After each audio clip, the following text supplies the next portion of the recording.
বিশ্বব্যাপী জনপ্রিয় বয় band one ডিরেকশনের সাবেক সদস্য জেইন মালিক আবারও ব্যান্ডটির ব্যবসায়িক কর্মকাণ্ডে যুক্ত হয়েছেন।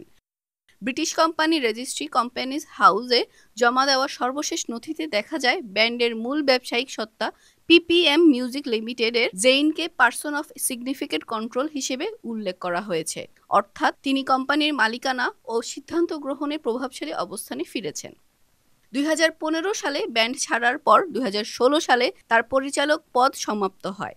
এরপর দীর্ঘ সময় একক ক্যারিয়ারে ব্যস্ত ছিলেন জেইন। তবে এই নতুন প্রশাসনিক আপডেট দেখে ভক্তদের অনেকেই ধরে নিচ্ছেন বেইলির মতো পুরনো বিচ্ছিন্নতা ঘুচে হয়তো আবারও কাছাকাছি আসছেন ব্যান্ডের সদস্যরা। বর্তমানে কোম্পানির পরিচালনায় জেইনের সঙ্গে রয়েছেন হ্যারি স্টাইলস, লুইস টমলিনসন ও নাইল হোরান। এ বিষয়ে কোনো আনুষ্ঠানিক বিবৃতি না থাকা সত্ত্বেও সোশ্যাল মিডিয়ায় ভক্তদের প্রশ্ন, ওয়ান্ডি কি ফিরছে? সঙ্গীত বিশ্লেষকদের মতে কোম্পানির প্রশাসনিক পরিবর্তন মানেই নতুন গান বা ট্যুর এমন নিশ্চয়তা নেই। এটি শুধু মালিকানাগত পুনর্বিন্যাসের ইঙ্গিত হতে পারে। ওয়ান ডিরেকশন ২০১৬ সালে অনির্দিষ্টকালের বিরতিতে গেলেও সদস্যরা সবসময় জানিয়েছেন সময় সুযোগ হলে তাদের পুনর্মিলন অসম্ভব নয়। এই আপডেট তাই ভক্তদের মনে আবারও আগুন জ্বালিয়েছে আশা স্বপ্নের। ওয়ান ডিরেকশন আবার একসাথে?